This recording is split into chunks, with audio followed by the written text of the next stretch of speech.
Budget सत्र पर बोले हुड्डा और बत्रा। बजट सत्र पर आए गौरव गौतम की प्रतिक्रिया। राम कुमार गौतम का कांग्रेस पर प्रहार। भूपेंद्र हुड्डा की एलओपी पर आई प्रतिक्रिया। कांग्रेस संगठन पर बोली कांग्रेस नेता कुमारी शैलजा। नमस्कार, आप देख रहे हैं पंजाब केसरी.com और मैं हूं आपके साथ कोमल पवार। चलिए रुक करते हैं हरियाणा की बड़ी खबरों की तरफ। हरियाणा बजट सत्र की शुरुआत हो चुकी है और जहां बीजेपी और कांग्रेस लगातार एक दूसरे पर हमलावर हैं और इसी को लेकर हुड्डा और बीबी बत्रा ने पीर बोधी तालाब पर सरकार को घेरा है। अब उन्होंने क्या कुछ कहा, आप उसे सुनिए। सवाल उठाया सदन के अंदर और कहा कि हाई कोर्ट ने दादूपुर नलवी की सेक्शन 101 की नोटिफिकेशन को कैंसिल कर दिया है, अल्ट्रा वायरस कर दिया है, सेट असाइड कर दिया है। लेकिन सरकार ने ये कहा कि हमें इस बात का संज्ञान नहीं किया। हालांकि 20/12/2024 को जैसे सनवारी ने जजमेंट पास की और सेक्शन 101 में उसको अल्ट्रा वायरस और उसको स्टक डाउन कर दिया। सिमिलरली इस तरह मुद्दा आया एक पीर बोधी के वहाँ पर जोड़ का जो बहुत बड़ा जलाशय है जहाँ पर प्रवासी पक्षी आते थे और एक लाइफ सेविंग ड्रेन थी, तालाब था रोहतक शहर के लिए, 10-12 गांव के लिए। इन्होंने कहा कि वहाँ पर रिकॉर्ड में कोई जोड़ है ही नहीं। हमने फोटो दिखाए तब भी नहीं माने। अब मैंने आपके सामने आपको इंतकाल दिखाया है जिसके अंदर 19 बीघे के अंदर जोड़ स्थित था। अगला कदम क्या रहेगा सर इसके ऊपर, क्योंकि आज हम मीटिंग करके प्रिविलेज मोशन लेके आएंगे।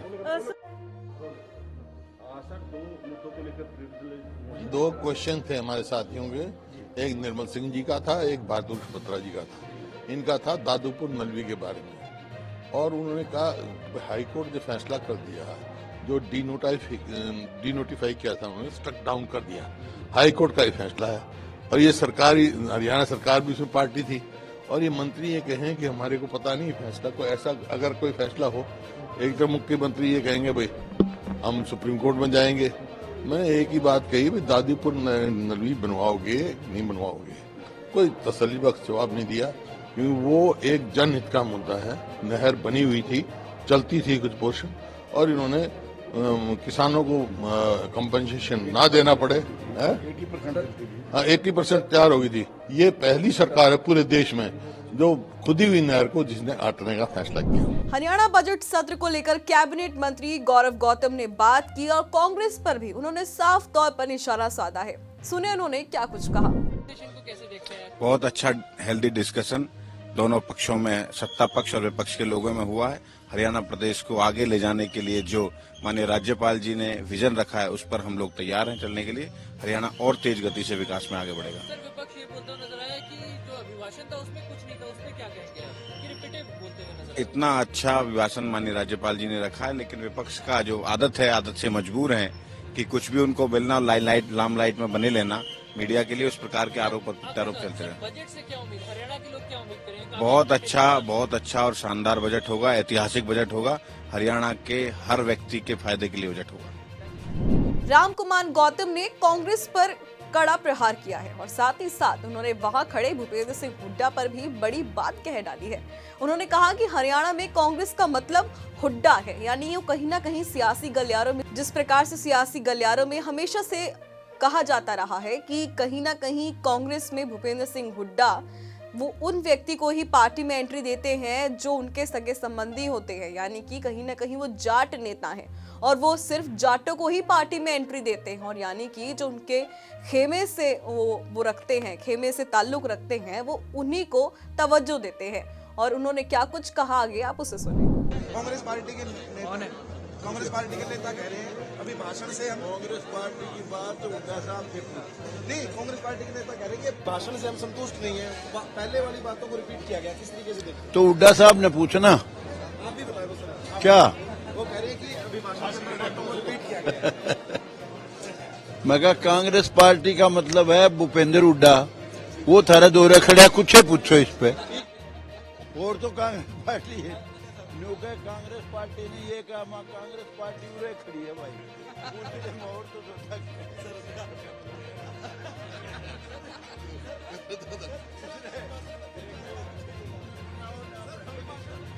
आप विधानसभा में होगा डिस्कशन, फिर देखना।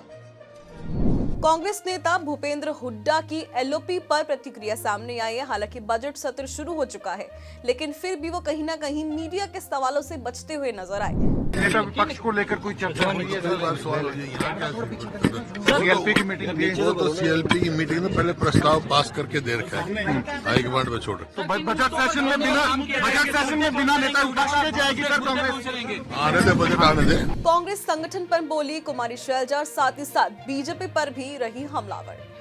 कांग्रेस विधानसभा चुनाव हार चुकी है और इसी को लेकर वो लगातार पार्टी में चिंतन और मंथन का दौर चल रहा है। लेकिन 4 महीने बाद तक भी बजट सत्र की शुरुआत हो चुकी है, लेकिन कांग्रेस कहीं ना कहीं अभी भी अपने एलओपी का लीडर नहीं चुन पाई है। लीडर ऑफ ऑपोजिशन आखिर कौन होगा ये किसी को नहीं पता है, लेकिन जिस प्रकार से बजट सत्र चल रहा है और भूपेंद्र हुड्डा एक एलओपी लीडर के रूप में नजर आ रहे हैं, तो कहीं ना कहीं ऐसा कहा जा सकता है कि कांग्रेस की तरफ से ये लीडर भूपेंद्र सिंह हुड्डा ही है। हालांकि उन्होंने नाम की घोषणा इसलिए भी नहीं करी है कि कहीं उनको अपनी ही पार्टी के अंदर जो तनातनी चल रही है उसको कहीं बढ़ावा ना मिल जाए, और इसी को लेकर शायद भूपेंद्र सिंह हुड्डा और कांग्रेस हाईकमान भी इस वक्त काफी हल्के में नहीं लेते हुए चीजों को बहुत सावधानी पूर्वक ले रहा है, क्योंकि कहीं ना कहीं ये माना जा सकता है कि इस वक्त हरियाणा में कुमारी शैलजा और भूपेंद्र सिंह हुड्डा के बीच जो रार है वो बढ़ सकती है, क्योंकि लगातार हमने विधानसभा चुनावों में देखा वो किस तरह से पूरे ही जो पार्टी थी